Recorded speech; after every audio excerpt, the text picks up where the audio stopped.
From the heartbeat of the Republic, this is the PAWA podcast. Be powerful.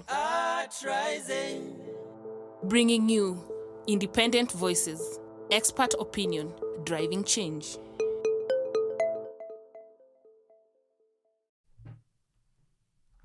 The promulgation of the 2010 Constitution was one of the biggest successes in Kenya, particularly because it introduced devolution in this country. And the main purpose of devolution was definitely to bring services closer to the people so that they are able to interact with their leaders at a more closer level, and they're able to get service delivery near to them. And so with this, we had now the national government, which had members of the National Assembly and the County Assembly members. And so today in this podcast, we are going to, have talk more about the roles of the, members of the County Assembly. And with me today in the studio, I have a guest who will be talking more about that. So good morning, people. Welcome to the PAWA Pod, and welcome my guest. Kindly introduce yourself. Thank you very much and good morning. Thank you for hosting me in this PAWA Pod. I am Mjue Musila, running to be member of County Assembly for Lindi Ward of the Nairobi County. And I'm here to talk about some of the things that I think, if done properly, like you just mentioned, the wins of the 2010 Constitution, then as a community in Lindi and in the Kibra constituency, then people will benefit. Thank you so much, John. Welcome to our PAWA podcast again.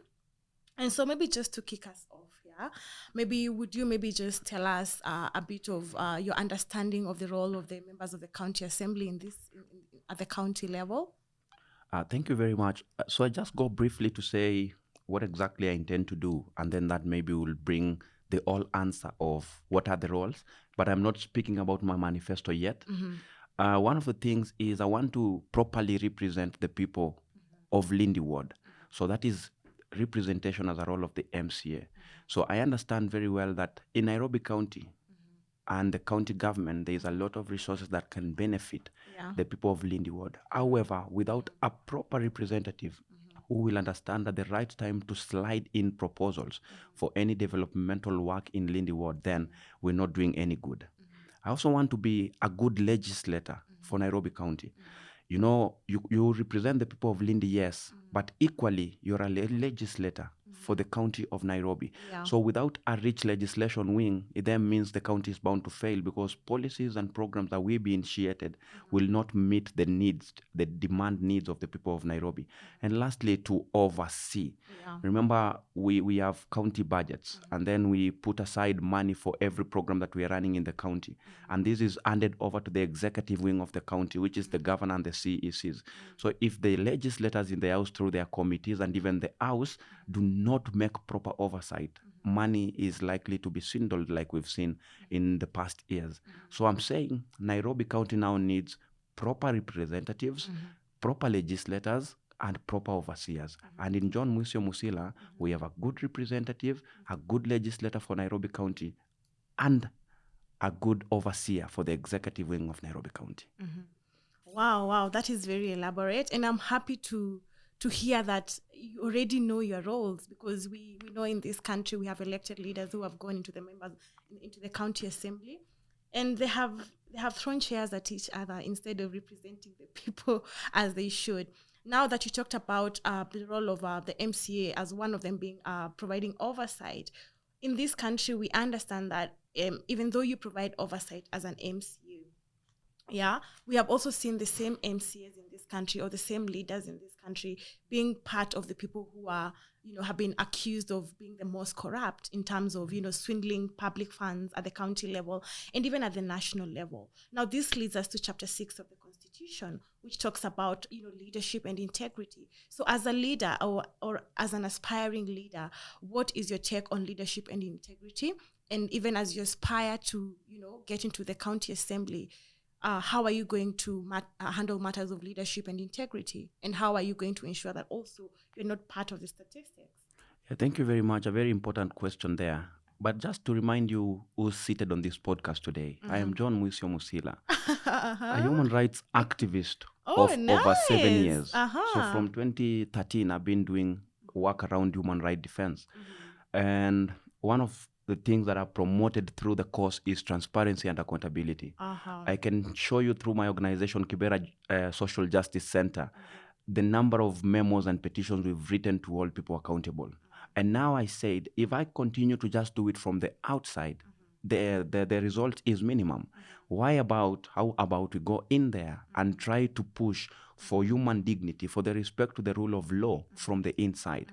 And that is why I'm saying I am confident that in me and many other people that are woke, that are going into that house, we're going to have a change. I'm not going to be a statistics. I've kept saying this. If I cannot be accountable to my own self and even to the smaller community that is at Lindy Ward, it will be difficult to be accountable to the people of Nairobi. But because of my history and the good things I've already done, I am confident that going in there is just a continuity.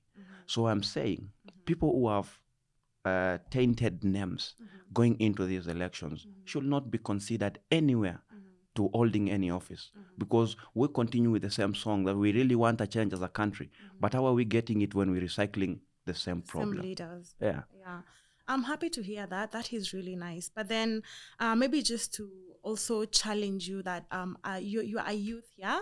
You are a youth. And I'm really proud that you are vying as a youth, because you remember, again, the Constitution give us an opportunity of inclusion, yeah, whereby both youth, irrespective of gender or age, as long as you're above 18 years, then you qualify to, vie for a seat. But then, as you are vying for this seat, do you have any plans for, the marginalized group in your ward? In Nairobi, it is very difficult to really say this is a marginalized group, because this is a cosmopolitan area and we have at least almost everyone. But we are saying there is social protection plans for special interest groups in Nairobi County and even in the national government. Let us, for example, talk about the women. I'm not saying they are a special interest group, isn't it? Yeah. And these are people who need to be empowered socially, economically, and even spiritually if it comes to that. But let me talk particularly about the economic empowerment. We know that the government, the national government to be precise, has set aside a women enterprise fund, which will be accessed by women to grow their financial muscle so they are able to compete with men in whatever aspects, whether in business or just in building their communities. But the only problem is they do not have an understanding on how they can qualify to get these resources or even where they are. So I am saying, as a good representative, I'm going to have a program where I bring the people from Women Enterprise Fund, from the Youth Fund, to train all the groups and ensure that these groups are registered and even know what will be required for them to apply. So when they can apply, then in turn we are saying we're already considering and doing something for them. For PWDs and the elderly, which is also a very important group, I know for sure that there is a kitty in the governor's office to sustain those people, and even in the national government. But because I'm going into the county, I am saying that my people of Lindy have lacked somebody to represent their concerns, that they've not been able to access that resource. So I want to be that person who knocks onto the governor's door and say, I have this group and I have a database, because I will ensure I collect a database. And then now, let us support them. Let us give these monthly kitties. Let us give these quarterly kitties so that they can be supported anyhow. Okay, I really like that. I like that you already have a plan for, the said marginalized groups. But then I want us now to delve into your manifesto. And as you are talking about your manifesto, back to the marginalized groups of people, we know under the county government, a certain percentage of funds has been allocated for, not funds, but opportunities. The AGPO, access to government procurement opportunities, have specifically been allocated or set aside for youth, women, and PWDs. But if you look at statistics over time, most of the people who get these opportunities to provide procurement services to the government are mostly not youth. And even if they are youth, they're being used by other people. Or what happens is that the youth face a lot of challenges when it comes to having, capital to provide procurement to, capital to provide that procurement of whichever services. So as you start on your manifesto, kindly also respond on that. Thank you very much. Thank you very much. Yeah. I think one thing that I didn't say when I was introducing myself is there are ideals that I subscribe to. And these are the things that drive me every passing day. The one, I stand for truth. If, for example, I'm running for these elections and people want handouts for them to listen to me, and the truth is I cannot give, I'll just say I'm not able to give. So you'll take me the way you want, but that is my position. I really want to lead you, but if it is handout that is going to be my disqualifying factor, then I do not have the handout. That is the truth. Honesty. Honesty means if this opportunity is for you, then it shouldn't be given to the other person. Let it come to you. Transparency and accountability. How is that promoted? By ensuring that there is a swift running of programs. So if you look, for example, at Lindy Ward for the last 15 years, we've not even had the office of the MCA. The office of the ward admin does not sit within the geographical location of Lindy Ward. So it becomes very difficult for the people of Lindy to access such services. So transparency and accountability cannot even be a conversation in Lindy Ward. So what am I trying to say? That even as I was talking about such opportunities that exist, and these are affirmative opportunities, I was saying, let us have the youth groups, let us have the women group, let us have the PWDs if they are organized in groups, and if not, again, we will find a way, and bring them up to speed to the realities of how things work. Some of us claim that somebody has used a young person to get it. But realistically is, this young person who's been used had positioned themselves to a position of being used. So they can gain something small. So are the people from Lindy Ward and the slums in Nairobi County able to align themselves? Maybe, maybe not. Why am I saying that? If you do not have, for example, a business registration, you do not have these other requirements on tender. How do you qualify for that tender? So you will keep applying, but because you do not meet the requirements, you can never qualify. Yeah, for sure. But what am I saying? Let us bring these groups, put them together, bring these people, train them so that they know what the requirements are. So if you're not registered, seek registration. The office of the MCA through me will enable you to do that. If you're registered, what other checklist do you need to meet before you can apply, so that you do not just apply because it is an application. You apply knowing very well you're likely to win that tender, and we can champion for that. Kibra constituency has enough government institution, including schools. So the people of Lindy Ward and the other wards of Kibra, if our MCAs worked proper, would be able to even supply maize there, supply books there, and supply the other things there. And that is part of the tenders we are talking about. So let me go straight into my manifesto so that we can see what are some of the things that have been given a priority. Number one, accountable leadership. How are we going to realize this? One, I am guaranteeing the people of Lindy that I've already picked a spot. Immediately we are sworn in. Within the first month, an office is going to be erected there. That even if I do not win another election, the next MCA will have a space called the office of the MCA Lindy Ward. They just need to come and occupy. So if you need my services, you really don't need to know where I live. Just know where the office is. Somebody will be employed there to give you services. So you're not going to, disappear into the posh suburbs of Nairobi and forget the people of Kibra. I'm just 28 years old and I'm very ambitious. I want to be MCA for 10 years. Oh, wow. And MP for 10 years. And governor for 10 years. And retire from politics. Yeah, I do not want to live in politics forever otherwise. And that's very achievable. Yeah, so what I'm saying is I need the people of Lindy to give me the first 5 years. Serve them diligently. And then in 2027, we will not even be campaigning. Every other person will be told, stop wasting your time. Chinaman John Musila asked this. He's going for another 5 years. After that, I will tell them, no, I think I've served you proper. Now bless me to go up. If you cannot serve proper, it will not happen. But my accountable leadership cannot happen by just me alone and as someone I've employed in that office. So I'm intending to form a 20-member ward committee where we have representatives from the various sub-villages in the ward, 2 of them from every sub-village. We have about 7 of them. So that will be about 14. Then 2 representatives of women, 2 for young people, and 2 for people with disabilities. Very inclusive. Yeah. So when we meet after every month, we give updates on what have we been able to do in regards to what we promised the people of Lindy. So it will be all inclusive, all accountable. Number 2, I'm talking about economic empowerment. And economic empowerment, I've divided it into 2. I've divided it into youth and let me say now groups, not precisely women, but my my main intention was to have women in their groups economically empowered. Let me talk about the young people. One, the young people in talent. And the talent I'm talking about here is sports. I'm going to have a quarterly tournament whereby I invite sponsors, I invite stakeholders from the local clubs in the country, and I invite potential investors in sports.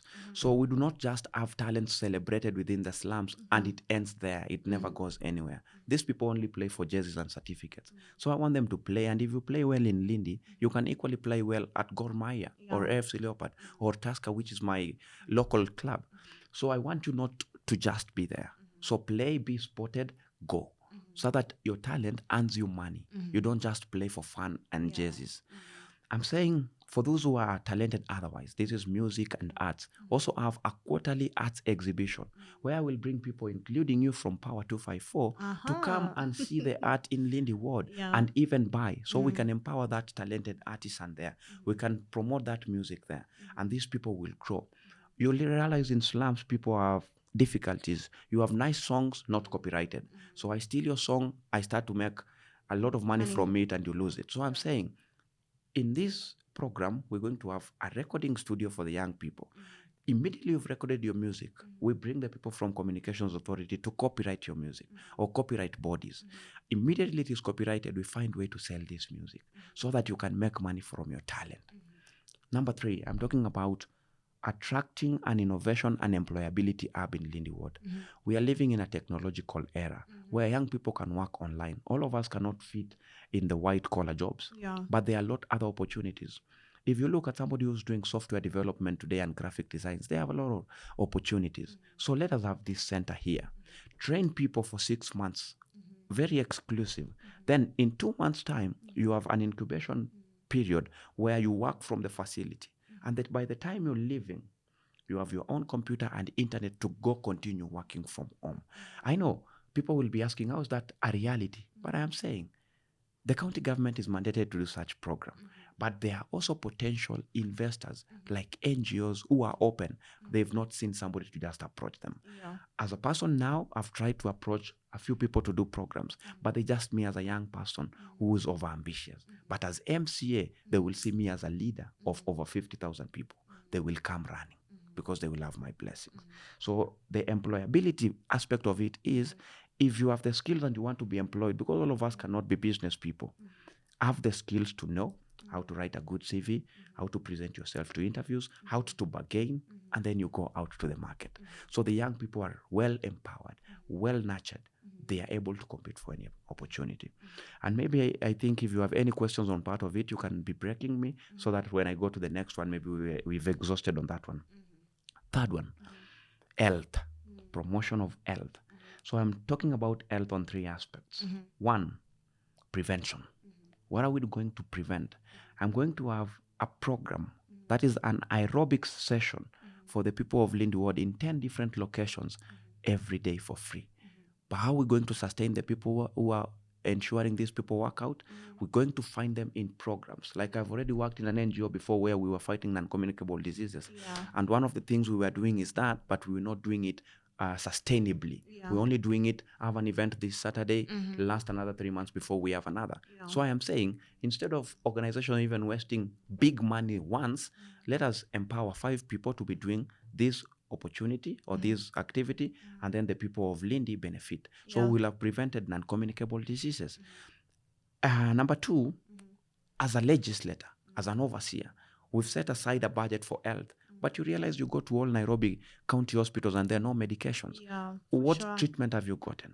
I need to be that person who's championing and lobbying to ensure that we have medication in all our hospitals.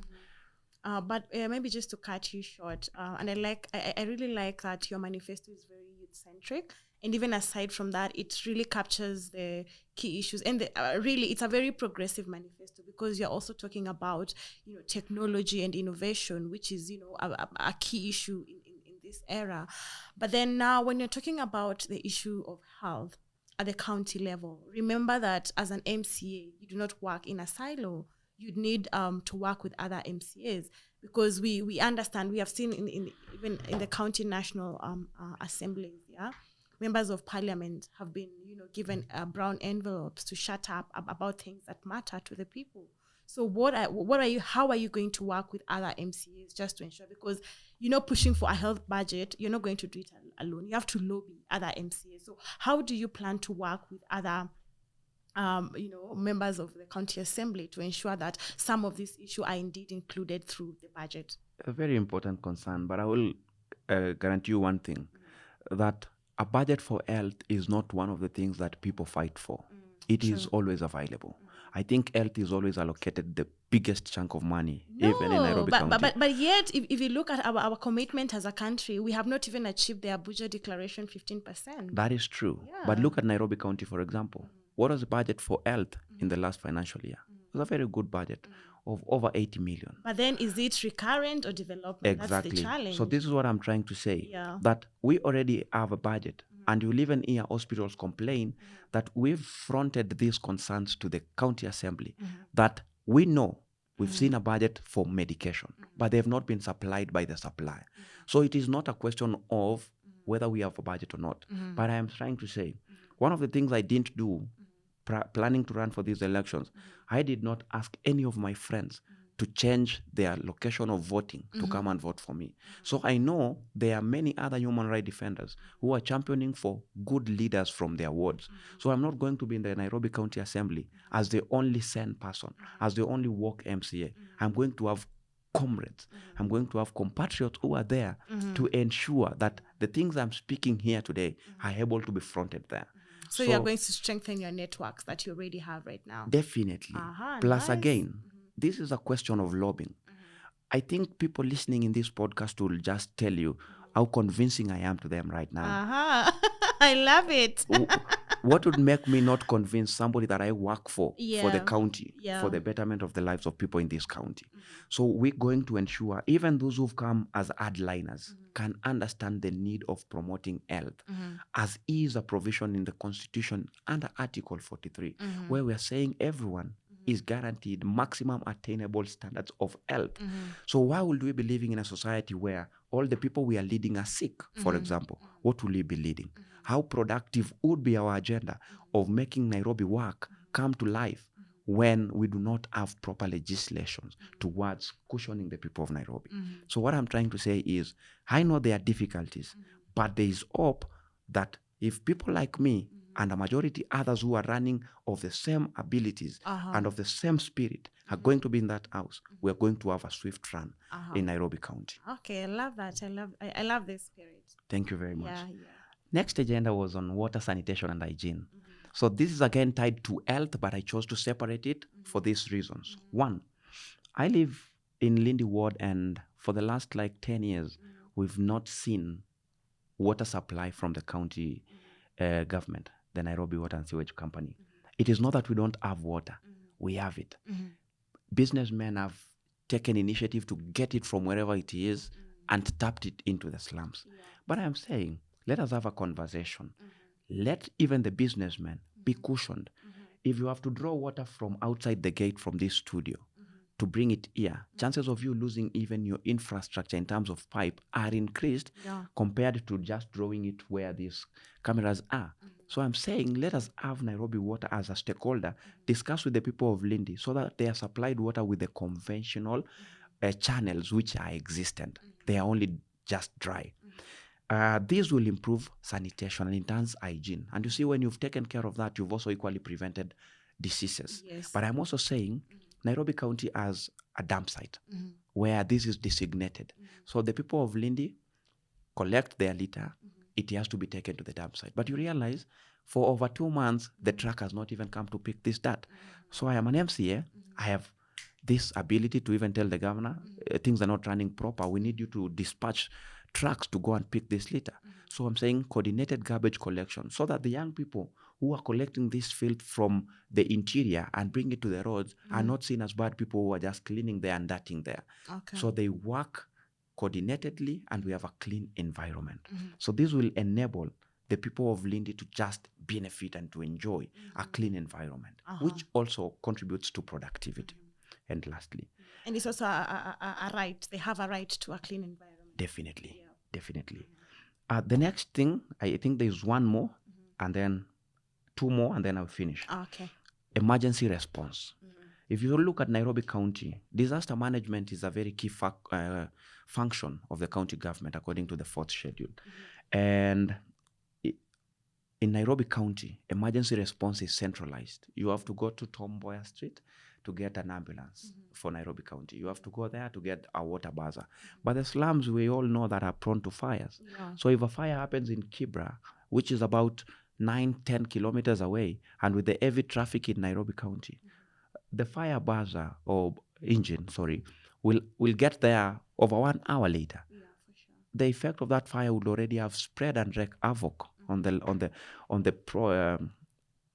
things. I mean, On the whatever is on yeah, fire, yeah. exactly. Yeah. On the houses, the property, and Yeah, everything. yeah. So we do not have to lose 20 houses because of centralization. So I'm going to lobby again, and this is not me alone.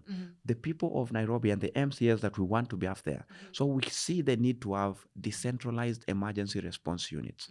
We only have 17 constituencies in Nairobi. So if you can have one fire engine in each constituency and one functional ambulance in each constituency, if there's a fire in Kibra, that engine responds fast. The others can come as backup.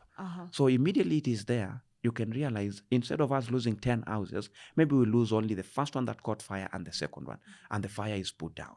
But if we have to still wait for it from town, we continue to losing many houses, which is not fair. Yeah. So I'm saying my emergency response is to push and lobby for sub-county emergency response units. And lastly, this has been my mantra, that I am collected. I am collected to leadership. I am connected to organizations and to people. And I am committed to serving the people of Lindi. So what am I committed to all this? This will allow me to just read here because It's okay. it is a few words. It's okay. No So problem. Yeah. I am collected, connected, and committed to promote access to government services. I am collected, connected, and committed to champion for social protection for elderly and PWDs. And lastly, for education promotion, formal and alternative, so that it is not only people who can go to primary and secondary or colleges who are taken care of. There are people who have skills and that can form a basis of education. So we want to champion for that. And all these things I'm saying is what I've coined into the Lindi dream. So a dream of a proactive, prosperous, and progressive community. Wow. That is very impressive. I must say that your manifesto is very comprehensive and very diverse and touches almost all the socio-economic issues that, every citizen would like to be addressed by the government.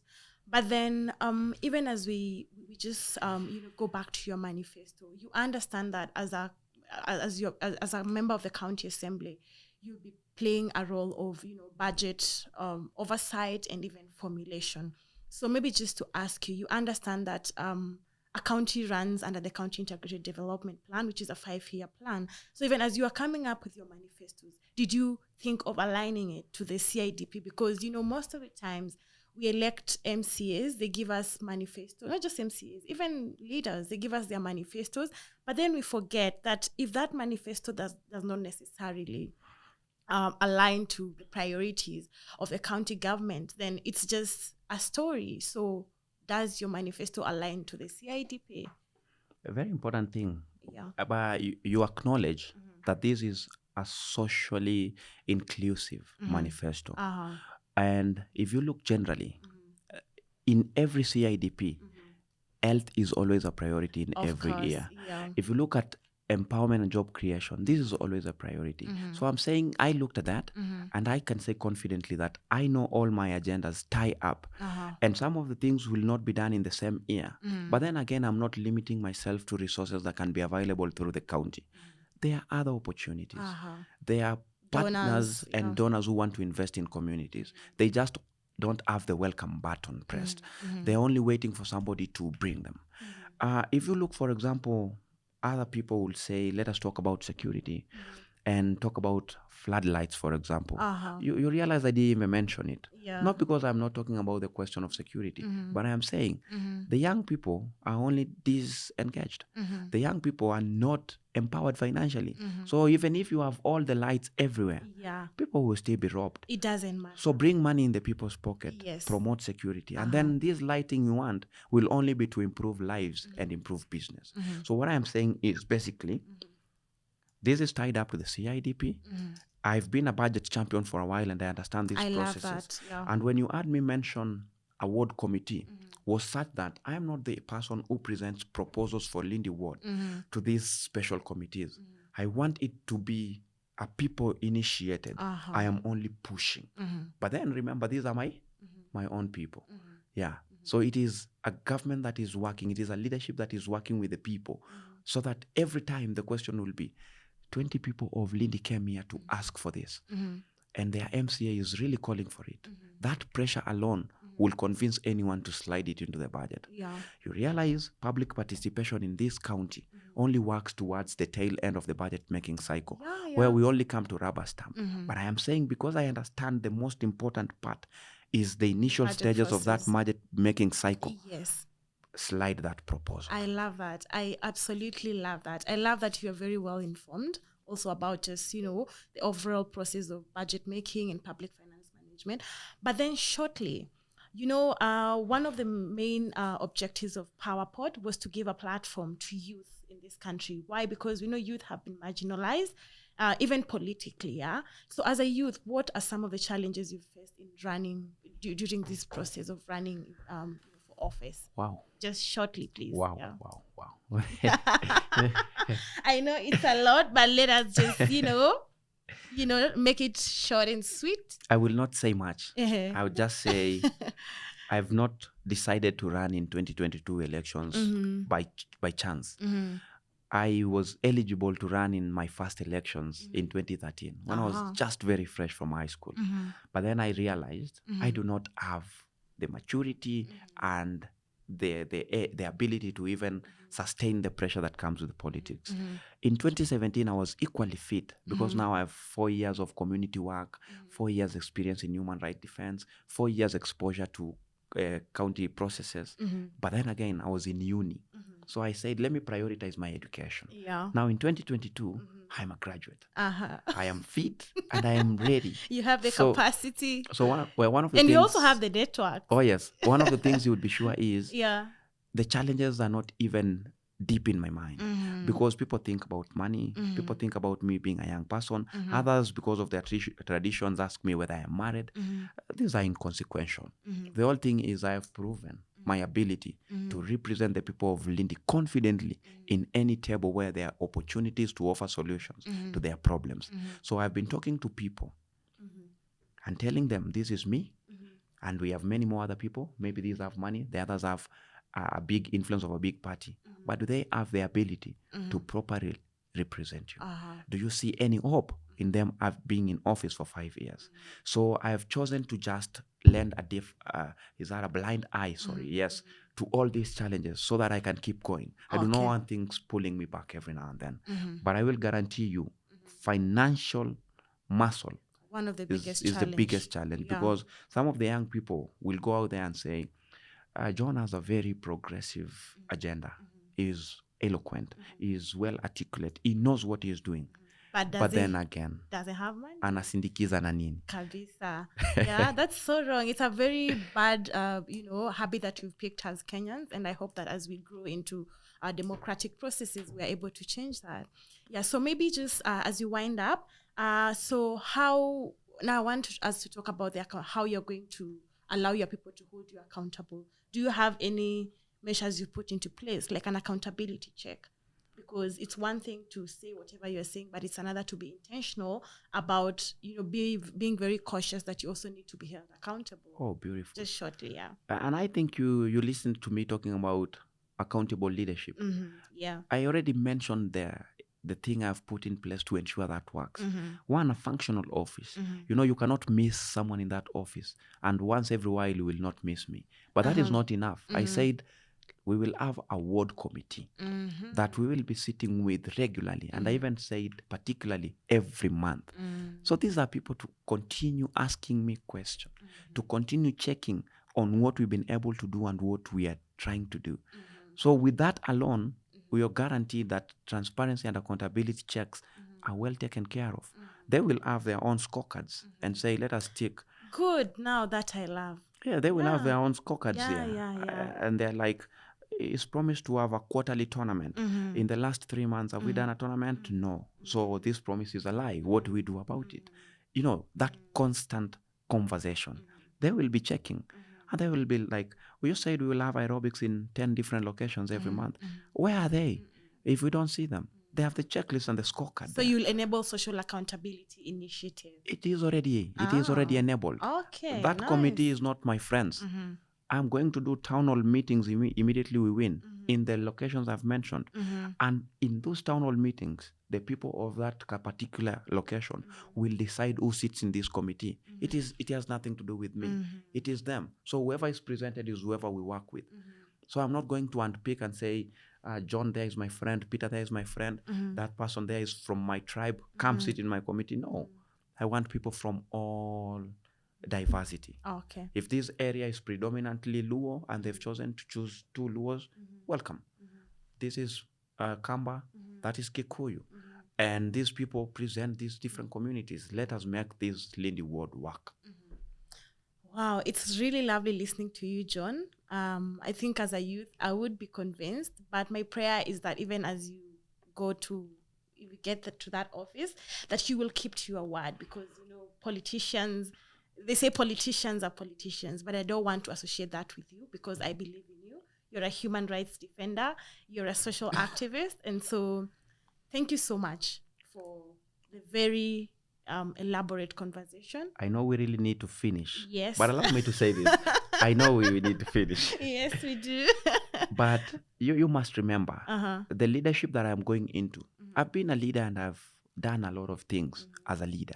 So, but the type of leadership I am going into, which is legislative, must be won through a political process. So I am not a politician per se. I am a leader seeking legislative leadership through the political process. So one of the things that you must pray for is I stick true to that. But one of the things I'm saying, the leaders of the past have failed, and that is why people don't have trust in the future leaders. Let us think of a positive, a well-built, a rightful person going to serve you for 5 years. Every conversation is op autatoroka. Now let us start oping. Atakuwa hapa baka tumtoroke sisi wenyewe. Yeah, that is me. Yeah, thank you so much, John.